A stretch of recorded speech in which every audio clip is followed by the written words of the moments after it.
जय श्री राम प्यारे भक्तों, आप सभी को मेरा प्रणाम। आज मैं आपको मर्यादा पुरुषोत्तम प्रभु श्री राम जी का एक प्यारा सा भजन सुनाऊंगी, तो प्लीज़ इस भजन को पूरा सुनिएगा। और अगर आपको भजन पसंद आता है तो इसे लाइक करें, शेयर करें। अगर आप चैनल में नए हैं तो प्लीज़ चैनल को सब्सक्राइब करें।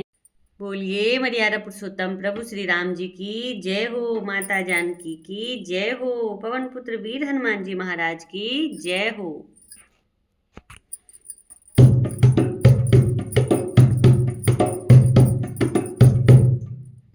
मेरी लगी राम संग प्रीत भजन में बैठ गई। मेरी लगी राम संग प्रीत भजन में बैठ गई। मेरी लगी राम संग प्रीत भजन में बैठ गई।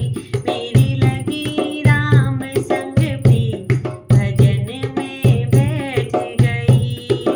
ये प्रीति जब अहिल्या को लागी, ये प्रीति जब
प्रभु श्री राम जी की जय हो। भजन गाने में अगर मुझसे कोई त्रुटि हुई तो प्लीज़ आप सब लोग मुझे माफ़ करिएगा। जय जय श्री राम।